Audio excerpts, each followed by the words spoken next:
इस class +2 exercise 2.1 शुरू करते हैं आज हम। देखो, find the principal value of sine inverse -1/2। First 1 to 10 सबकी प्रिंसिपल वैल्यूज ही फाइंड आउट करनी है आपने। तो सबसे पहले देखो, हम मान लेंगे कि let sine inverse -1/2 is equal to theta. ठीक है, तो sine theta is equal to क्या हो जाएगा, -1/2। ध्यान रखना आपने इसकी डोमेन और रेंज के हिसाब से याद रखना है कि थीटा जो है किस में होना चाहिए हमारे पास, -π/2 से π/2 के बीच में। ठीक है, तो sine theta is equal to क्या आ गया, -1/2। तो sine theta is equal to क्या लिख सकते हैं, माइनस साइन π/6। 30 डिग्री पे होती है इसकी वैल्यू। -π/2 से π/2 का मतलब है फोर्थ और फर्स्ट क्वाड्रेंट। तो फोर्थ क्वाड्रेंट में जहाँ पे जिस एंगल पे इसकी वैल्यू है वो एंगल लिखना आपने। तो माइनस साइन π/6 लिख सकते हैं इसको। ठीक है, तो इज इक्वल टू क्या हो जाएगा, sine -π/6। This means theta is equal to -π/6। ये आंसर है इसका। ऐसे ही सेकंड पार्ट है जो कॉस इनवर्स √3/2 है। तो हम सपोज कर लेंगे कि let cos inverse √3/2 is equal to theta. तो इसका मतलब क्या हो जाएगा, कॉस थीटा की वैल्यू क्या आ जाएगी हमारे पास, √3/2। थीटा की वैल्यू कौन से क्वाड्रेंट में होनी चाहिए हमारे पास, 0 to π, फर्स्ट और सेकंड क्वाड्रेंट में। बार बार लिखोगे याद हो जाएगा अपने आप, 0 to π होनी चाहिए। ठीक है, मीन्स फर्स्ट और सेकंड क्वाड्रेंट पॉजिटिव वैल्यू है, फर्स्ट क्वाड्रेंट में लाई करेगी। तो cos theta is equal to क्या हो जाएगा हमारे पास, cos π/6। This means theta is equal to π/6। और आप क्या कह सकते हैं, किसकी वैल्यू फाइंड आउट करनी थी, कॉस इनवर्स √3/2। इसकी वैल्यू क्या आ गई हमारे पास, π/6। यहाँ भी लिख देना आप किसकी वैल्यू थी ये, sine inverse -1/2, its value is -π/6। ठीक है, ये सेकेंड और फर्स्ट क्वेश्चन था। नेक्स्ट देखो क्वेश्चन नंबर 3, कॉसिकेंट इनवर्स 2 है। कॉसिकेंट इनवर्स 2, तो सबसे फर्स्ट स्टेप तो हमारा क्या होगा कि इसको क्या सपोज कर लेंगे, let this is equal to theta. This means cosecant theta is equal to quadrant. ध्यान रखना कॉसिकेंट के लिए कौन सा क्वाड्रेंट है, -π/2 से π/2। ठीक है, फोर्थ और फर्स्ट।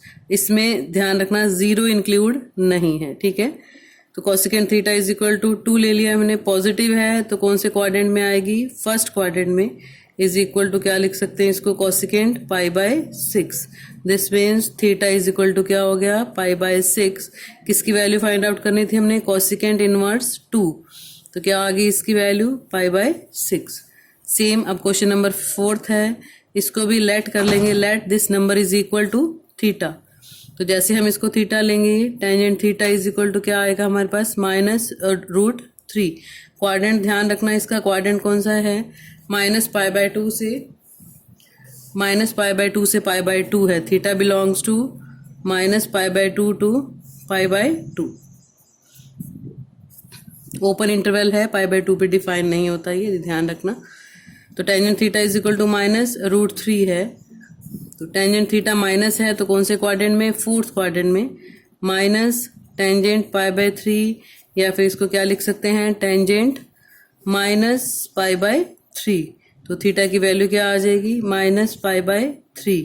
किसकी वैल्यू फाइंड आउट करनी थी हमने, टेंजेंट इनवर्स -√3। तो क्या वैल्यू आ गई इसकी, -π/3। ठीक है, ये क्वेश्चन नंबर 4 है। उसके बाद देखो क्वेश्चन नंबर 5, कॉस इनवर्स -1/2। तो फर्स्ट स्टेप क्या है, हमने इसको क्या सपोज कर लेना है, थीटा। ठीक है, cos inverse -1/2 is equal to क्या लेके चलेंगे हम, थीटा लेके चलेंगे। कॉस के लिए क्या है हमारे पास, थीटा का इंटरवल, थीटा किस में होना चाहिए, 0 to π। ठीक है, क्लोज्ड इंटरवल है हमारे पास। कॉस इनवर्स -1/2 को थीटा, तो cos theta is equal to क्या हो जाएगा हमारे पास, -1/2। नेगेटिव है तो सेकंड क्वाड्रेंट में जाएगा। तो cos theta is equal to क्या लिख सकते हैं, कॉस π/3। सेकंड क्वाड्रेंट के लिए एंगल के लिए क्या करते हैं हम, π-π/3। ठीक है, ध्यान रखना +1 में करा हुआ आपने। तो cos theta is equal to क्या हो जाएगा, cos 2π/3। 3। This means theta is equal to क्या आ गया आपके पास 2π/3। किसको सपोज किया था हमने थीटा, कॉस इनवर्स -1/2 को। तो इसकी वैल्यू क्या आ गई हमारे पास, थीटा इज इक्वल टू 2π/3। ठीक है, नेक्स्ट क्वेश्चन सेम, इसको थीटा सपोज कर लेंगे। Tangent theta is equal to क्या आ जाएगा हमारे पास -1। तो टेंजेंट के लिए क्वाड्रेंट -π/2 टू π/2 ओपन इंटरवल।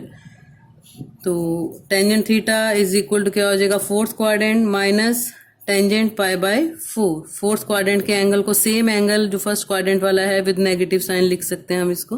तो थीटा इज इक्वल टू क्या आ गया -π/4। इसका मतलब टेंजेंट इनवर्स -1 जो है उसकी वैल्यू क्या आ गई -π/4।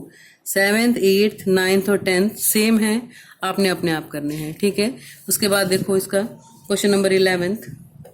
क्वेश्चन नंबर 11th में क्या है, tangent inverse 1 plus cos inverse -1/2 plus sine inverse -1/2। एक प्रॉपर्टी जो जो यूज करूंगी यहाँ लिखते जाऊंगी। ठीक है, sine inverse x plus cos inverse x is equal to क्या होता है हमारे पास π/2। तो इन दोनों की वैल्यू क्या हो जाएगी π/2। टेंजेंट इनवर्स 1 की वैल्यू हम निकाल सकते हैं। टेंजेंट इनवर्स 1 की वैल्यू होती है π/4। जैसे हमने 1 to 10 तक सम करे हैं ना, सेम उसी मेथड से। तो टेंजेंट इनवर्स 1 की वैल्यू, टेंजेंट इनवर्स 1 को क्या सपोज करके चलेंगे, थीटा मान के चलेंगे। Tangent theta is equal to क्या आ जाएगा 1 कौन से एंगल पे होती है इसकी वैल्यू π/4 पे। तो थीटा इज इक्वल टू क्या आ गया π/4। थीटा आपने किसको सपोज किया था, टेंजेंट इनवर्स 1 को। तो टेंजेंट इनवर्स 1 की वैल्यू क्या आ गई π/4। और by property cos inverse -1/2 plus sine inverse -1/2 की वैल्यू क्या होती है π/2। तो दोनों को ऐड करेंगे तो क्या आंसर आ जाएगा 3π/4।